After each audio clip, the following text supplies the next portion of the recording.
গণ অভ্যুত্থানে আহতদের চিকিৎসায় অবহেলায় ক্ষোভ জানিয়েছেন জুলাই শহীদ স্মৃতি ফাউন্ডেশনের সাধারণ সম্পাদক সার্জিস আলম।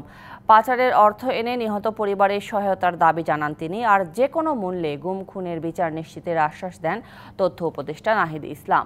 গণ অভ্যুত্থানের পর বিজয় মিছিলে আহত হয়ে হাসপাতালে মৃত্যুবরণ করা শিশু শিক্ষার্থী আরাফাতের জানাজায় অংশ নিয়ে এসব কথা বলেন তারা। ৫ই আগস্ট বিজয় মিছিলে অংশ নেওয়ার জন্য মাদ্রাসা থেকে বের হয় ১২ বছরের শিশু আরাফাত হোসেন। উত্তরার আজমপুর পূর্ব থানার সামনে আহত হন স্বৈরাচারের দোসরদের গুলিতে। আহত আরাফাতকে উত্তরা আধুনিক হাসপাতালে নিলে ফেরত পাঠানো হয়। পরে নেওয়া হয় কুর্মিটোলায়। সেখান থেকেও ফেরত এলে চিকিৎসা শুরু হয় সিএমএইচে। দীর্ঘ ৪ মাস হাসপাতালে ভর্তি থেকে রবিবার রাতে হৃদযন্ত্রের ক্রিয়া বন্ধ হয়ে মৃত্যু হয় শিশু আরাফাতের। আমরা চাই যেন এরকম কোনো মায়ের সন্তান আর এরকম শিশু বাচ্চা কারো যেন সন্তান এই দেশের ভিতরে এরকম গুলিবিদ্ধ যেতে না হয়।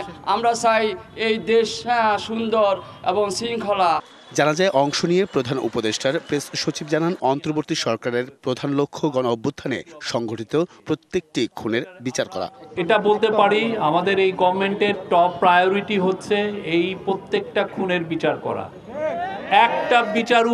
একটা খুনেরও না বিচার হয়ে যাবে না।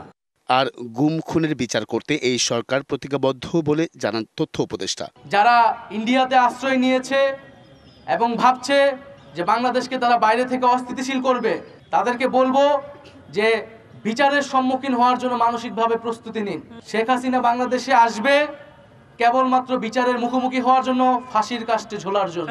শহীদ মিনারে জানাজা শেষে রাতে উত্তরা ১৪ নম্বর সেক্টরে গণকবরে তার দাফন সম্পন্ন হয়। এর আগে আহত ও শহীদদের নিয়ে কথা বলেন সার্জিস আলম। এই বাংলাদেশের মাটিতে আমার ভাইদের রক্তের উপরে, জীবনের উপরে আমাদের বিশ্বাসের যে অন্তর্বর্তীকালীন সরকার হয়েছে, আমরা যেন এই অন্তর্বর্তীকালীন সরকারের সময় আমাদের সকল জীবনের রক্তের যে বিচার, সেই বিচার আমরা দেখে যেতে পারি।